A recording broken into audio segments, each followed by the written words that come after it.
تم مجھے یہاں کیوں لے کر آئے ہو؟ تمہیں پتہ بھی ہے یہ جگہ کیسی ہے؟ وہ غصے سے بولا تھا۔ ارے یار، ہم نے کون سا یہاں پر پارٹی کرنی ہے؟ تمہیں معلوم تو ہے کہ جس کے ساتھ ہم ڈیل کر رہے ہیں اسے پارٹی وغیرہ کا شوق ہے، اور وہ اس ٹائم پر یہیں پایا جاتا ہے۔ تم بس یہیں رکو، میں ابھی اس سے فائل لے کر آتا ہوں۔ بس تم 5 منٹ میرا ویٹ کرو۔ اس کا دوست کہہ کر کلب میں چلا گیا تھا۔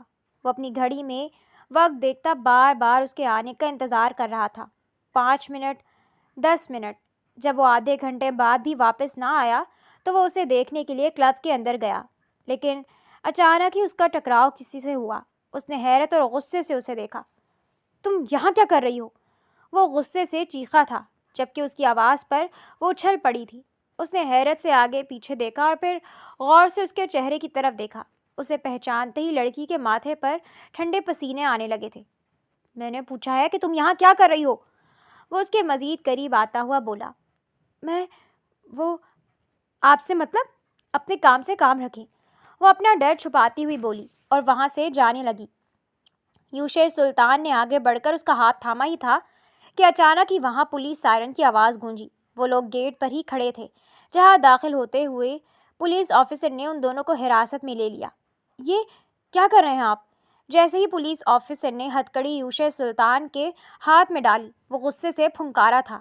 یہاں آنے والے ہر انسان کے ساتھ جو کیا جاتا ہے وہی کیا جا رہا ہے، پولیس آفیسر نے اس کے ہاتھ میں ہتھکڑی لگاتے ہوئے بولا، جبکہ وہ ساتھ ہی لڑکی کو بھی گرفت میں لے چکا تھا۔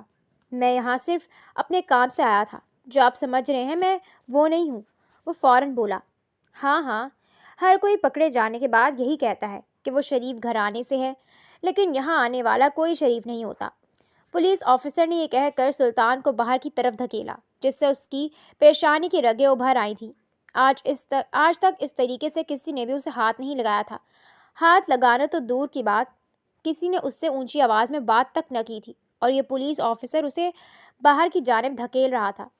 یوشے سلطان کو باہر دھکیلنے کے بعد پولیس آفیسر نے اس کے پیچھے کھڑی لڑکی کو بھی سختی سے باہر کی طرف دھکیلا تھا۔ یوشے سلطان نے فوراً آگے بڑھ کر اس لڑکی کو تھام لیا اور تپ کر بولا، تمہاری ہمت کیسے ہوئی ایک لیڈیز کو اس طریقے سے دھکا دینے کی؟ وہ غصے سے دھاڑا تھا۔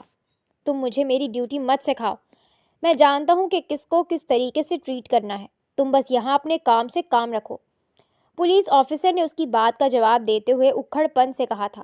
یوشے سلطان نے غصے سے اس پولیس آفیسر کی طرف دیکھا۔ اس کی آنکھوں میں آگ اور قہر تھا، جو یقیناً کسی کو بھی تباہ کر دینے کے لیے کافی تھا۔ سلطان نے غصے سے اپنی جیب سے موبائل نکالا، ایک نمبر ڈائل کیا اور کچھ کہہ کر موبائل واپس جیب میں ڈال لیا۔ اگلے 5 منٹ تک وہ وہیں غصے سے کھڑا رہا۔ اس کے چہرے کا جلال دیکھ کر کسی بھی پولیس آفیسر میں اتنی ہمت نہ ہوئی کہ اسے آگے بڑھ کر پولیس کی گاڑی میں بٹھائے۔ وہ اپنی طرف بڑھنے والے ہر پولیس آفیسر کو کھا جانے والی نظروں سے دیکھ رہا تھا۔ اس کے ساتھ کھڑی لڑکی اب اس کے پیچھے چھپنے کی کوشش کر رہی تھی، جبکہ یوشے سلطان اب تک اسی بات پر سلگ رہا تھا کہ پولیس آفیسر نے اسے ہاتھ کیسے لگایا۔ تھوڑی ہی دیر میں وہاں وکیلوں کی گاڑیاں آ کر رکیں۔ ایک وکیل گھبرایا ہوا یوشے سلطان کے پاس آ کر کھڑا ہو گیا۔ اس آفیسر نے مجھے ہاتھ لگایا ہے، کل تک مجھے یہ وردی پہنے ہوئے نظر نہ آئے، اور اگر مجھے اس کے جسم پر دوبارہ وردی دکھائی دی تو یاد رکھو تم میں سے کوئی بھی زندہ نہیں رہے گا۔ وہ غصے سے کہتا ہوا اپنا ہتھکڑی والا ہاتھ وکیل کے آگے کر چکا تھا۔ وکیل نے آگے بڑھ کر پولیس آفیسر سے کچھ کہا تو وہ گھبرا کر یوشے سلطان کی طرف پلٹا اور اس کے ہاتھ میں موجود ہتھکڑی کھول دی۔ سوری صاحب، ہمیں معلوم نہیں تھا کہ… وہ بھی کچھ کہہ ہی رہا تھا کہ یوشے سلطان نے ہاتھ اٹھا کر اسے بولنے سے منع کر دیا۔ جیسے ہی ہتھکڑی کھلی، اس نے اپنے ہاتھ کو ایک جھٹکا دے کر ڈھیلا کیا اور اپنے پیچھے کھڑی لڑکی کا ہاتھ پکڑ کر اپنی گاڑی کی طرف بڑھ گیا۔ وہ لڑکی ڈری سہمی اور گھبرائی ہوئی اس کے ساتھ ساتھ چل رہی تھی۔ چند منٹ میں ہی وہاں کافی سارے رپورٹرز آ گئے تھے۔ سر، یہ لڑکی کون ہے اور یہ آپ کے ساتھ یہاں کیا کر رہی ہے؟ آپ جیسی امیر ترین شخصیت کا ایسی جگہ پر کیا کام؟ کہیں آپ بھی ان سب چیزوں میں ملوث تو نہیں؟ ایک رپورٹر نے مائک آگے کر کے پوچھا۔ اس کے سوال پر یوشے سلطان کے بڑھتے قدم رک گئے۔ اس نے آنکھیں گھما کر ایک نظر اس رپورٹر پر ڈالی، اسے سر سے پاؤں تک دیکھا اور پھر اپنے پیچھے آتے ہوئے وکیل کی طرف مڑا۔ باقی کارروائی بعد میں کرنا، یہ رپورٹر مجھے دوبارہ رپورٹنگ کرتی ہوئی نظر نہ آئے۔ اس نے آگے بڑھ کر اپنے ساتھ موجود لڑکی کو گاڑی میں بٹھایا اور خود ڈرائیونگ سیٹ سنبھال کر گاڑی منزل کی طرف بڑھا دی۔ وہ جانتا تھا کہ اب کون سا قہر ان پر نازل ہونے والا ہے۔ وہ نہیں جانتا تھا کہ وہ لڑکی وہاں کیوں تھی، لیکن اب خاندان میں ہونے والی کارروائی، طنز و تشنیع اور بڑوں کے غصے کو جھیلنے کے لیے اس نے خود کو تیار کرنا شروع کر دیا تھا۔ گاڑی کی خاموشی میں صرف سسکیاں سنائی دے رہی تھیں۔ یوشے سلطان نے اسٹیئرنگ پر گرفت سخت کر رکھی تھی۔ اس کا ذہن ابھی تک کلب کے باہر ہونے والے بدنامی اور پولیس کے رویے میں الجھا ہوا تھا۔ جیسے ہی گاڑی ایک پرانے اور تنگ گلی والے گھر کے سامنے رکی، وہ لڑکی کانپتے ہاتھوں سے دروازہ کھول کر اتری۔ یوشے نے ایک گہری نظر اس پر ڈالی اور بنا کچھ کہے گاڑی وہاں سے بھگا کر اپنے گھر کی طرف نکل گیا، یہ سوچے بغیر کہ اس لڑکی کے لیے اس گھر کی دہلیز پار کرنا کتنا مشکل ہوگا۔ جیسے ہی وہ گھر کے اندر داخل ہوئی، سامنے اس کے باپ اور بھائیوں کا جتھا کھڑا تھا۔ کسی نے اس کی حالت نہ دیکھی، کسی نے اس کے ماتھے کا پسینہ اور آنکھوں کا خوف نہ پڑا۔ تو اس وقت اس حال میں کلب سے رنگے ہاتھوں پکڑی گئی ہے، ہماری غیرت کو بیچ کر آئی ہے۔ اس کے بھائی نے غصے سے اس کا بازو مروڑتے ہوئے دیوار سے لگا دیا۔ خدا کی قسم، میں بے قصور ہوں، میں وہاں صرف… اس کی آواز سسکیوں میں دب گئی۔ بس کر دے، اب اپنی صفائیاں ہمیں مت دے۔ پورے محلے میں تھو تھو ہو رہی ہے کہ پولیس تجھے غیر مرد کے ساتھ پکڑ کر لے گئی تھی، اس کی ماں نے تڑپ کر کہا، لیکن اس کے لہجے میں ممتا سے زیادہ بدنامی کا خوف تھا۔ بات صرف ڈانٹ ڈپٹ تک نہ رہی۔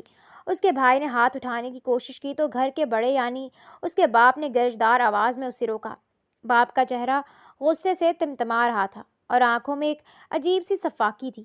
چھوڑ دو اسے، ہاتھ اٹھانے سے داغ نہیں دھلتے، اس کے باپ نے حقہ ایک طرف رکھتے ہوئے کہا۔ اس لڑکی نے ہماری پگڑی اچھالی ہے، اب اس کا فیصلہ صرف گھر کی چار دیواری میں نہیں ہوگا۔ وہ فرش پر گر کر اپنے باپ کے پیروں سے لپٹ گئی۔ ابو، میری بات تو سنیں، میں نے کچھ نہیں کیا۔ وقار شاہ نے بے رحمی سے اپنا پیر پیچھے کھینچا اور سرد لہجے میں بولا، کل صبح اس گاؤں کے بڑے اکٹھے ہوں گے، میں جرگہ بلاؤں گا، جو فیصلہ وہ معتبر لوگ کریں گے وہی تمہارا مقدر ہوگا۔ اگر وہاں تمہاری بے گناہی ثابت نہ ہوئی تو یاد رکھنا، اس گھر میں تمہارے لیے کوئی جگہ نہیں ہوگی۔ وہ وہیں ساکت رہ گئی۔ اسے معلوم تھا کہ اس کے باپ کا جرگہ بلانے کا مطلب کیا ہے۔ یہ صرف فیصلہ نہیں تھا، بلکہ اس کی زندگی کی تباہی کا آغاز تھا۔ دوسری طرف یوشے سلطان اپنے پر آسائش کمرے میں کھڑا کھڑکی سے باہر دیکھ رہا تھا۔ وہ نہیں جانتا تھا کہ اس کے ایک فیصلے نے اس لڑکی کو موت کے دہانے پر لا کر کھڑا کرا تھا۔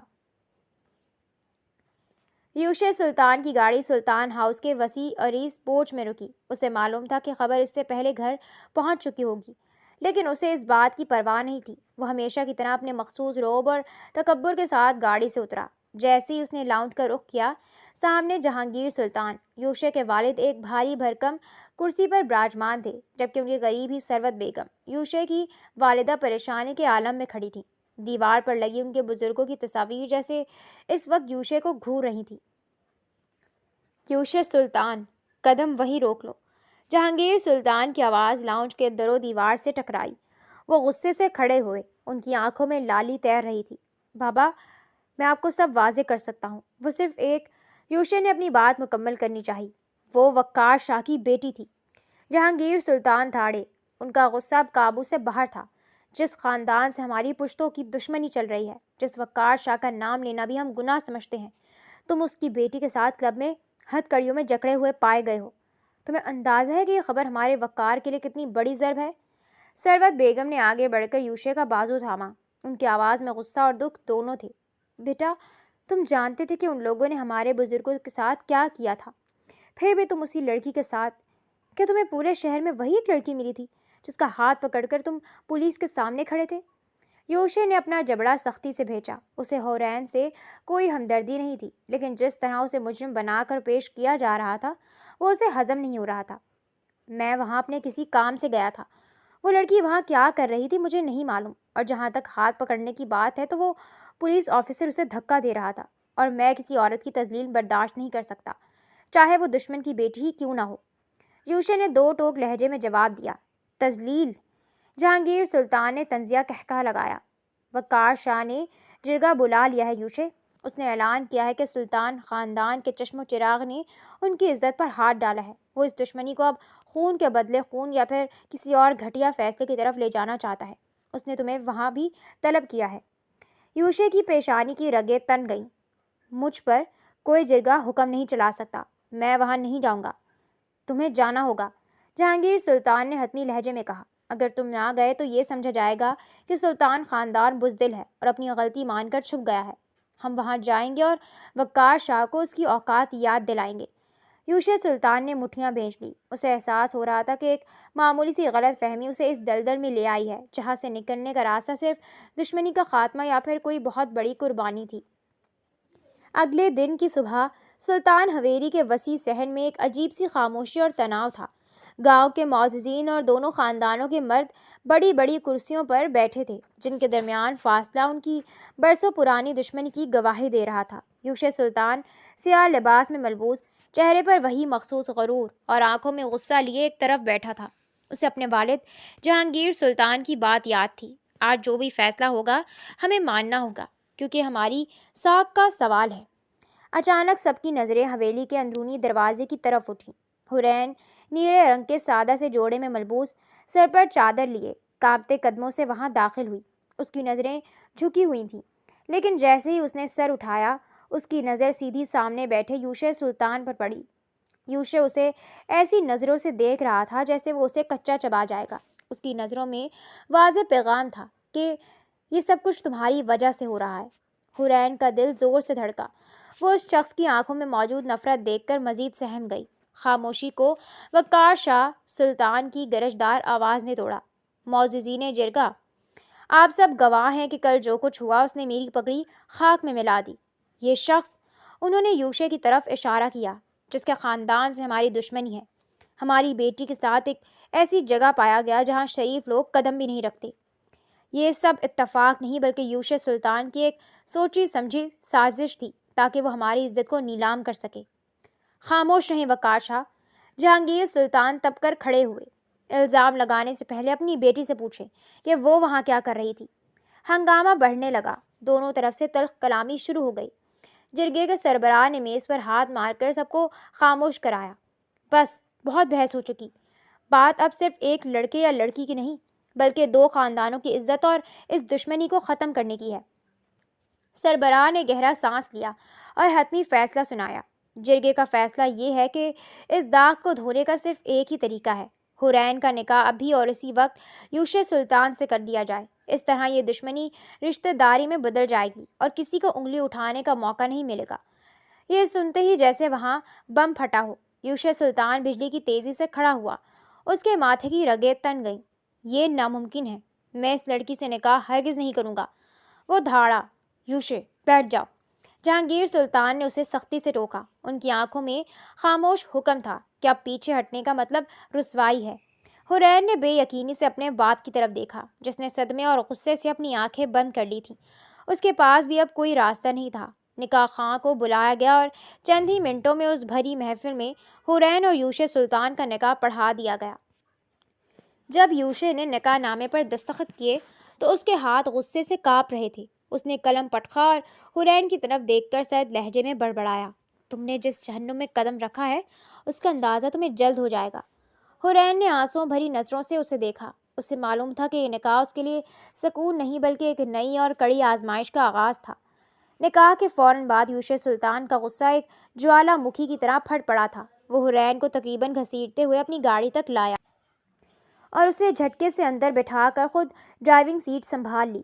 گاڑی کی رفتار اس کے اندرونی خلفشار کی عکاسی کر رہی تھی۔ پورے راستے میں ایک بھی لفظ ادا نہیں ہوا، صرف ٹائروں کے سڑک سے رگڑ کھانے کی آوازیں آتی رہیں۔ جیسے ہی وہ سلطان ہاؤس پہنچے، یوشے اسے لے کر سیدھا اپنے کمرے میں گیا اور دروازہ اتنی زور سے بند کیا کہ حورین کی سسکی نکل گئی۔ اس نے حورین کا بازو چھوڑا تو وہ لڑکھڑا کر صوفے کے پاس جا گری۔ تو تم نے اپنی چال چل ہی لی، مبارک ہو، اب تم یوشے سلطان کی بیوی ہو۔ یوشے کا لہجہ زہر میں بھجا ہوا تھا۔ حورین نے اپنی سرخ اور سوجی ہوئی آنکھوں سے اسے دیکھا۔ میں نے کوئی چال نہیں چلی، میں تو خود اس فیصلے سے مٹی میں مل گئی ہوں۔ خاموش، وہ دھاڑا اور اس کے اتنے قریب آیا کہ حورین کو اس کے غصے کی تپش محسوس ہونے لگی۔ تم جیسی لڑکی میری بیوی کبھی نہیں ہو سکتی۔ میں یوشے سلطان ہوں اور میرا معیار تم جیسی لڑکیاں نہیں ہیں جو کلبوں کی خاک چھانتی پھرتی ہیں۔ حورین کو جیسے کسی نے جیتے جی آگ لگا دی ہو۔ میں وہاں، اس نے تڑپ کر کہا، تم وہاں کیوں تھی مجھے نہیں جاننا۔ یوشے نے حقارت سے اس کا جملہ کاٹ دیا۔ میں نہیں جانتا تم وہاں کس کے لیے گئی تھی اور تمہارے ارادے کیا تھے، لیکن ایک بات کان کھول کر سن لو، یہ نکاح صرف ایک کاغذی کارروائی ہے جو میں نے اپنے باپ کی پگڑی بچانے کے لیے کی ہے۔ میرے دل میں تمہارے لیے نہ کوئی جگہ ہے اور نہ کبھی ہوگی۔ تم اس گھر میں صرف ایک گناہ کی نشانی بن کر رہو گی جس سے میں نفرت کرتا ہوں۔ حورین کی آنکھوں سے آنسو ٹوٹ کر گرے۔ اس کا پورا وجود اس توہین پر کانپ رہا تھا۔ اسے غصہ نہیں آ رہا تھا بلکہ اس کے اندر کچھ بری طرح ٹوٹ رہا تھا۔ جس شخص سے اسے تحفظ کی امید تھی وہی اس کے کردار پر کیچڑ اچھال رہا تھا۔ تمہاری اوقات صرف اتنی ہے کہ تم اس کمرے کے کسی کونے میں پڑی رہو، میری نظروں سے دور۔ مجھ سے بیوی ہونے کے حق کی امید کبھی مت کرنا، کیونکہ میں تمہیں اپنی بیوی ماننے سے پہلے مرنا پسند کروں گا۔ یوشے یہ زہریلے جملے کہہ کر کمرے سے باہر نکل گیا اور دروازہ باہر سے لاک کر دیا، جبکہ حورین وہی ٹھنڈے فرش پر بیٹھ کر اپنی قسمت پر ماتم کرنے لگی۔ اسے احساس ہوا کہ جرگے کا وہ فیصلہ اس کے لیے زندگی نہیں بلکہ ایک ایسی قید تھی جہاں روز اسے اپنی بے گناہی کا قتل ہوتے دیکھنا تھا۔ یوشے سلطان کا غصہ بھی ٹھنڈا نہیں ہوا تھا، بلکہ اس کے اندر ایک نئی جنگ چھڑ چکی تھی۔ ایک طرف اس کی خاندانی انا اور نفرت تھی اور دوسری طرف اس کا وہ ضمیر جو اسے بار بار کچوکے لگا رہا تھا کہ حورین اس سب میں شاید اتنی قصوروار نہیں تھی جتنی دکھائی دے رہی تھی۔ اسی تذبذب اور غصے کے عالم میں وہ اپنے کمرے سے نکلا اور سیدھا اپنے باپ جہانگیر سلطان کے اسٹڈی روم کی طرف بڑھا۔ جہانگیر سلطان اپنی میز کے پیچھے کرسی پر بیٹھے کسی گہری سوچ میں ڈوبے ہوئے تھے کہ اچانک دروازہ کھلا۔ یوشے سلطان اندر داخل ہوا۔ اس کے چہرے کی رنگت غصے سے متغیر تھی۔ آپ نے یہ سب کیسے ہونے دیا بابا؟ یوشے کی آواز میں ایسی تلخی تھی جو پہلے کبھی جہانگیر سلطان نے محسوس نہیں کی تھی۔ جہانگیر سلطان نے سکون سے سر اٹھایا اور اپنی اینک اتار کر میز پر رکھی۔ یہ ایک جرگے کا فیصلہ تھا یوشے، اور تم جانتے ہو کہ اس وقت ہمارے پاس دوسرا کوئی راستہ نہیں تھا۔ راستہ تھا، یوشے میز پر جھک کر چیخا۔ آپ اچھے سے جانتے ہیں کہ اس سب میں اس لڑکی کی اتنی بڑی غلطی نہیں تھی جتنی دکھائی گئی۔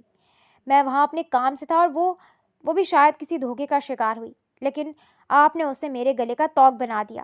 میں نے اسے صاف کہہ دیا کہ میں اسے کبھی بیوی تسلیم نہیں کروں گا، کبھی اس کو وہ رتبہ نہیں دوں گا جس کی وہ شاید توقع کر رہی ہے۔ جہانگیر سلطان خاموش رہے۔ ان کی نظریں یوشے کے تڑپتے ہوئے وجود پر جمی تھی۔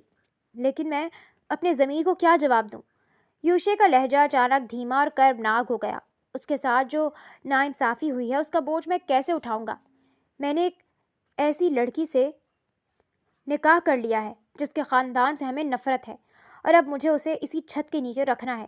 لیکن یاد رکھیں بابا، میں اسے اپنی بیوی کا درجہ کبھی نہیں دوں گا، کبھی نہیں۔ یوشے نے مزید کچھ سننے کا انتظار نہیں کیا۔ وہ ایک جھٹکے سے مڑا اور اپنے باپ کی بات سنے بغیر کمرے سے باہر نکل گیا۔ پیچھے اپنے پیروں کی دھمک چھوڑتا ہوا وہ حویلی کے بیرونی گیٹ کی طرف بڑھ گیا۔ جہانگیر سلطان وہیں ساکت بیٹھے رہے۔ یوشے کے جانے کے بعد انہوں نے ایک لمبا اور گہرا سانس لیا اور اپنا سر کرسی کی پشت پر ٹکا کر آنکھیں موند لیں۔ کمرے میں صرف گھڑی کی ٹک ٹک سنائی دے رہی تھی۔ ان کے ذہن کے پردے پر برسوں پرانی وہ یادیں فلم کی طرح چلنے لگی جو اس گہری اور خونخوار دشمنی کی بنیاد بنی تھی۔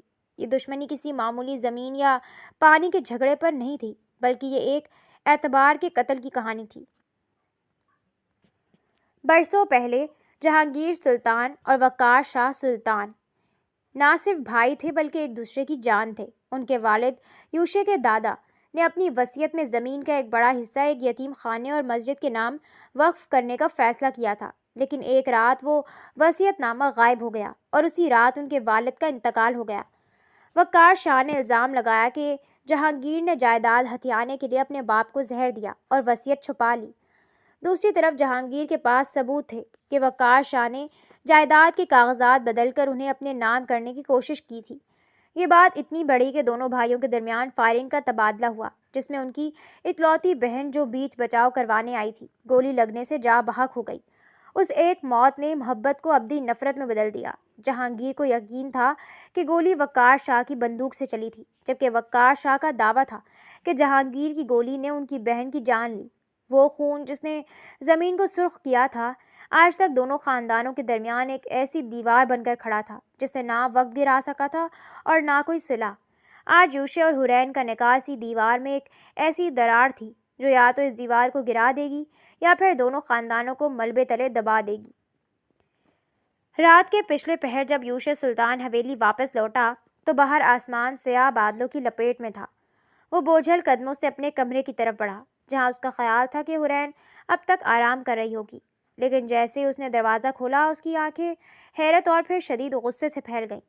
حورین وہیں فرش کے اسی کونے میں بیٹھی تھی جہاں وہ اسے صبح چھوڑ کر گیا تھا۔ اس کے بال بکھرے ہوئے تھے، چہرہ آنسوؤں سے خشک ہو چکا تھا اور وہ کسی بے جان مورتی کی طرح دیوار سے سر ٹکائے بیٹھی تھی۔ یوشے کا دماغ گھوم گیا۔ اسے غصہ اس بات پر آیا کہ کسی نے اسے دوسرا کمرہ کیوں نہیں دیا، یا شاید اس بات پر کہ وہ اب تک اس کے سامنے ایک زندہ سوالیہ نشان بن کر کیوں موجود تھی۔ تم اب تک یہیں ہو؟ یوشے کی گرجدار آواز کمرے میں گونجی۔ تمہارا خیال ہے کہ تم اس طرح مظلوم بن کر بیٹھو گی تو مجھے تم پر ترس آئے گا؟ حورین نے کوئی جواب نہ دیا۔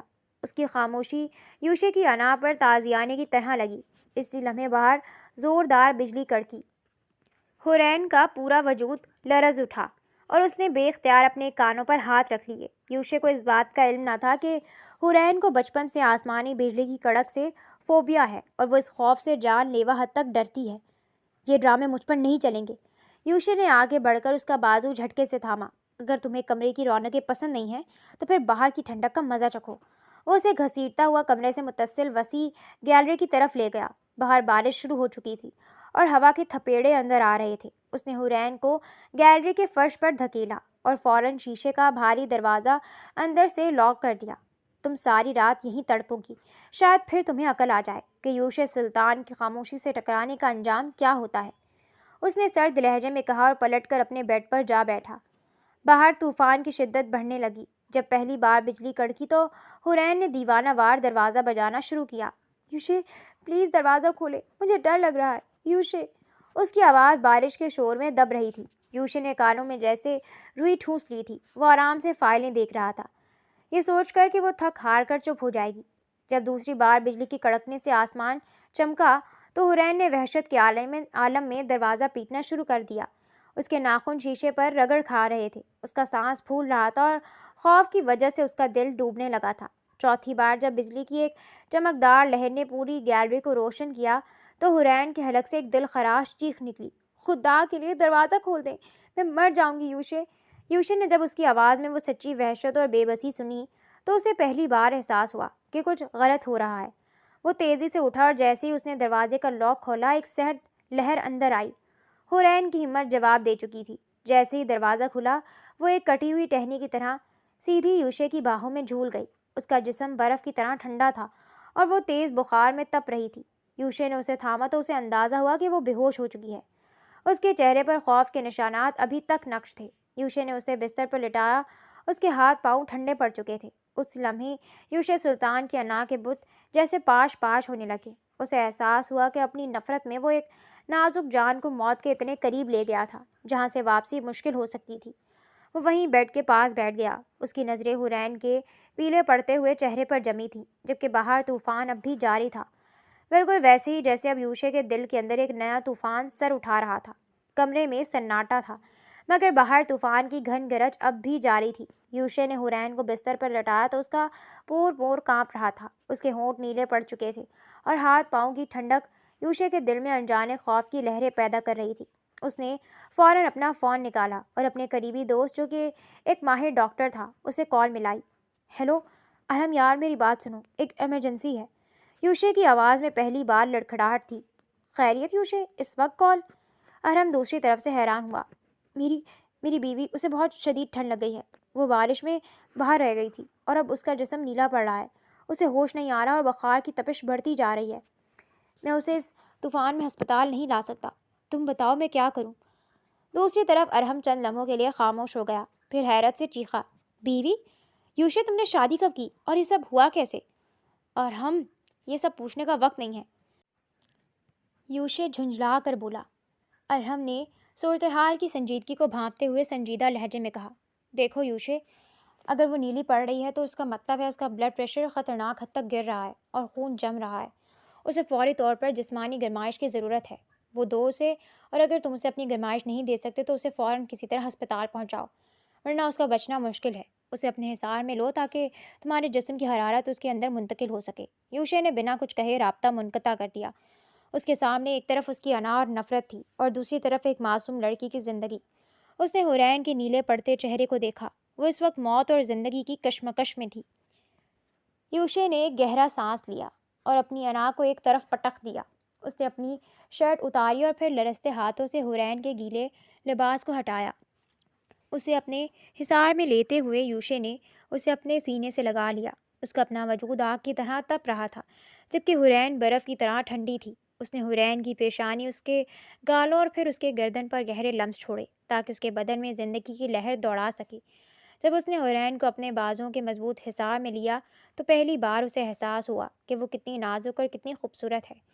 بارش کی بوندیں اب بھی حورین کے چہرے پر ستاروں کی طرح چمک رہی تھیں۔ یوشے کی نظریں اس کے سراپے پر جم گئیں۔ حورین کی رنگت دودھیا تھی، اس کی لمبی اور گھنی پلکیں اس کے رخساروں پر سایہ فگن تھیں جو بے ہوشی میں بھی ایک سحر انگیز منظر پیش کر رہی تھیں۔ اس کی تراشیدہ ناک اور گلابی ہونٹ جو آہستہ آہستہ نیلاہٹ چھوڑ کر اپنی اصل رنگت میں واپس آ رہے تھے، کسی سنگے مرمر کے شاہکار سے کم نہ تھے۔ وہ ایسی معصوم لگ رہی تھی جیسے کوئی پری بادلوں سے اتر کر زمین پر آ گری ہو۔ یوشے جو اسے صرف نفرت کی نظر سے دیکھتا آیا تھا، آج اس کی سحر انگیز خوبصورتی کے سحر میں جکڑا گیا۔ اس کے اندر کی نفرت جیسے پگھلنے لگی تھی۔ وہ اس کے بے حد قریب تھا۔ اس کی سانسیں حورین کی سانسوں میں جذب ہو رہی تھیں۔ اس کے دل کی دھڑکنیں حورین کے جسم میں زندگی کی تپش بھر رہی تھیں۔ اسی قربت میں یوشے کو محسوس ہوا کہ حورین نے ہلکی سی جنبش کی اور اس کا ہاتھ بے اختیار یوشے کے کندھے پر آ ٹھہرا۔ یوشے نے اسے مزید سختی سے اپنے حصار میں لے لیا جیسے وہ اسے دنیا کی تمام ٹھنڈک سے بچا لینا چاہتا ہو۔ اس رات یوشے سلطان کی انا ہار گئی تھی اور ایک انجانا سا احساس اس کے دل کے دروازے پر دستک دے رہا تھا۔ کمرے میں کھڑکی کے پردوں سے چھن کر آنے والی صبح کی پہلی کرن حورین کی پلکوں پر پڑی تو اس نے کرب کے عالم میں آنکھیں کھولی۔ اس کا سر بھاری تھا اور جسم میں اب بھی ہلکی سی لرزش باقی تھی، لیکن جیسے ہی اسے اپنے گرد کسی کی مضبوط گرفت اور تپش کا احساس ہوا، اس کے ہوش ٹھکانے آ گئے۔ سامنے یوشے سلطان کا چہرہ تھا جو ابھی نیند سے بیدار ہوا تھا۔ حورین نے بدحواسی میں خود کو اس کے حصار سے چھڑانے کی کوشش کی اور بیڈ کی دوسری طرف ہٹ گئی۔ کیا کیا آپ نے میرے ساتھ؟ حورین کی آواز میں لرزش اور خوف تھا۔ اس نے اپنے بکھرے ہوئے حلیے اور یوشے کی بے لباسی کو دیکھا تو اس کا رنگ سفید پڑ گیا۔ آپ تو مجھ سے نفرت کرتے تھے، پھر یہ سب؟ یوشے جو رات بھر اس کی جان بچانے کے لیے اپنی نیند اور سکون قربان کر چکا تھا، حورین کے اس سوال پر آگ بگولا ہو گیا۔ اسے توقع تھی کہ وہ اس کی احسان مند ہوگی، لیکن یہاں تو وہ اسے مجرم ٹھہرا رہی تھی۔ تمہارا دماغ تو ٹھکانے ہے؟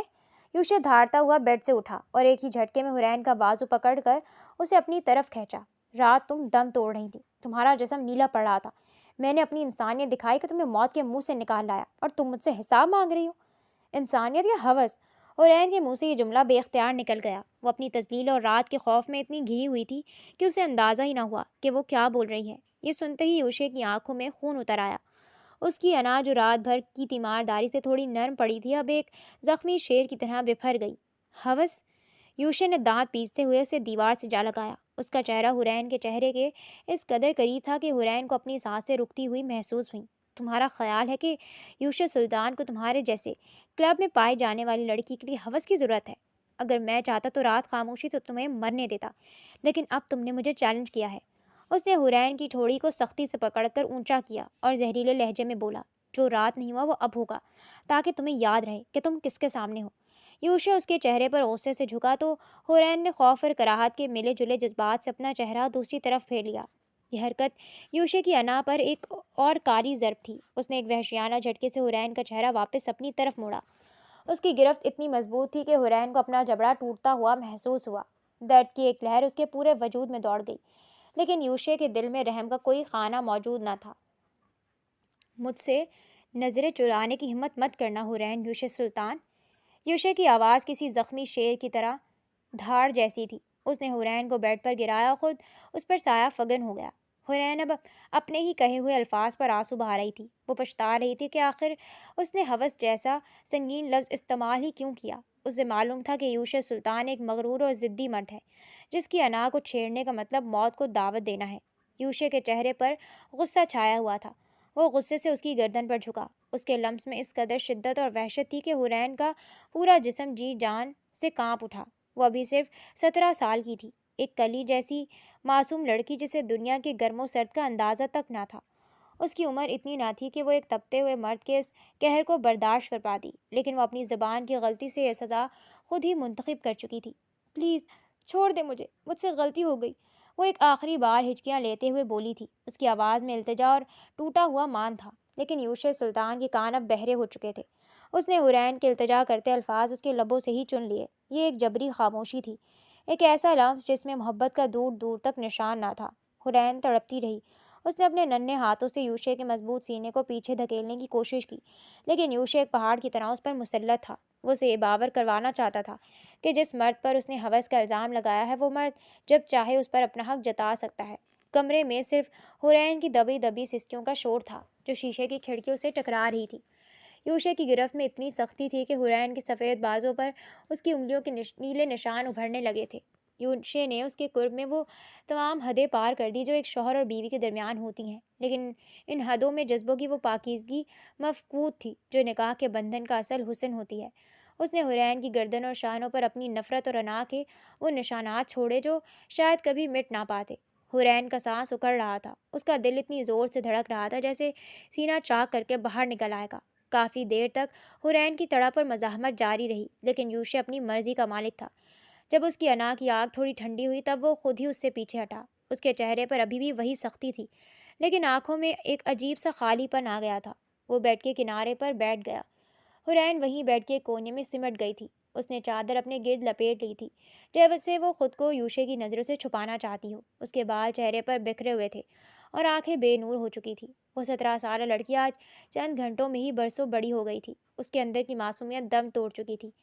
یہ تو صرف آغاز تھا حرین، یوشے نے آئینے میں اپنا عکس دیکھتے ہوئے سرد لہجے میں کہا۔ آئندہ جب بھی تم نے میری مردانگی یا میری نیت پر شک کیا تو انجام اس سے بھی برا ہوگا۔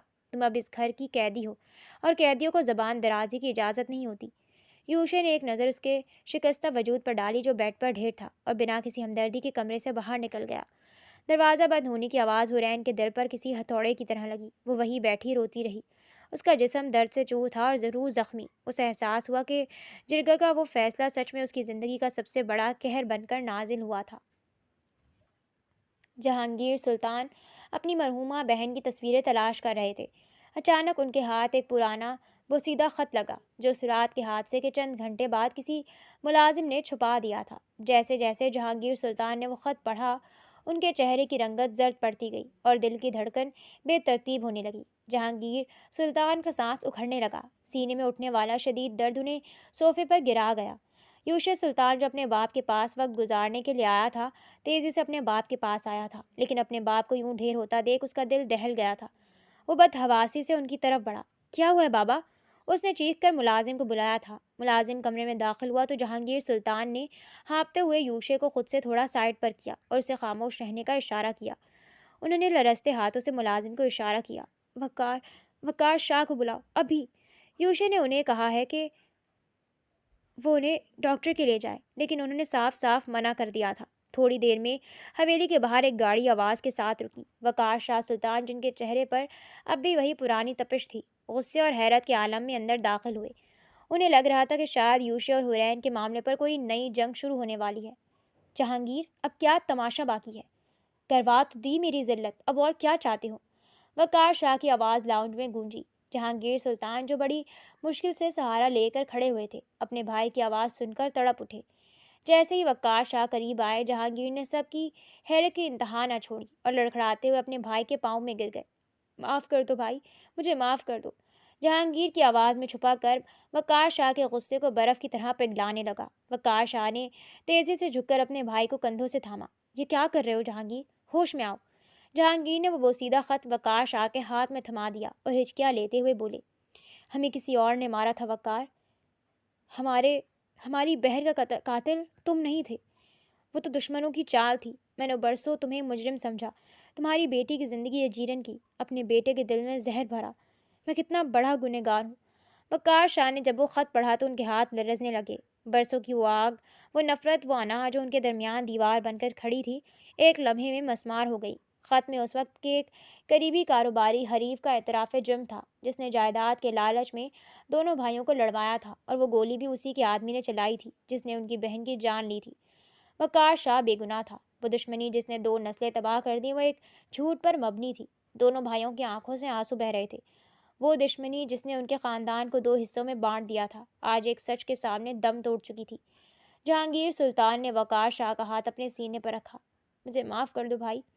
وقار شاہ نے اپنے بھائی کو گلے سے لگا لیا۔ برسوں بعد اس حویلی میں نفرت کی جگہ محبت کی سسکیوں نے لے لی تھی۔ دونوں بھائیوں کے درمیان موجود جمیل دھل چکی تھی، لیکن اب سب سے بڑا سوال یہ تھا کہ یوسف سلطان، جو نفرت کی آگ میں اندھا ہو کر حرین کی زندگی اجیرن کر چکا تھا، وہ اس سچ کو کیسے قبول کرے گا؟ وقت کے پر لگ گئے تھے۔ حویلی کی فضا پہلے جیسی بوجھل نہ تھی، کیونکہ جہانگیر سلطان اور وقار شاہ کے درمیان برسوں کی دشمنی ختم ہو چکی تھی۔ دونوں بھائی اب اکثر شام کو ساتھ بیٹھ کر قہوے کی چسکیاں لیتے اور پرانی یادیں تازہ کرتے۔ حرین یہ سب دیکھتی اسے خوشی بھی ہوتی، لیکن اس کے دل پر لگے زخم اب بھی تازہ تھے۔ وہ یوشے سے کٹی کٹی رہتی، اس کی نظروں سے بچتی، اور اگر کبھی سامنا ہو بھی جاتا تو خاموشی سے وہاں سے ہٹ جاتی۔ یوشے کو اس کا یہ انداز تڑپا دیتا تھا۔ وہ اسے پکارنا چاہتا تھا، مگر اس کی ہمت جواب دے جاتی۔ کچھ ہی دن بعد حرین کی 18ویں سالگرہ تھی۔ حویلی میں ہلکی پھلکی رونق تھی، لیکن حرین کا دل کسی جشن میں نہیں تھا۔ وہ رات کے وقت چھت پر اکیلی کھڑی تاروں کو دیکھ رہی تھی جب اسے اپنے پیچھے کسی کی موجودگی کا احساس ہوا۔ حرین! یوشے کی دھیمی اور گداز آواز گونجی۔ حرین نے مڑ کر دیکھا اور بنا کچھ کہے وہاں سے جانے لگی، لیکن یوشے نے تیزی سے آگے بڑھ کر اس کا راستہ روکا۔ کب تک بھاگو گی مجھ سے؟ کب تک اپنی خاموشی سے مجھے سزا دو گی؟ یوشے کی آنکھوں میں آج وہ پرانا غرور نہیں بلکہ ایک تڑپ تھی۔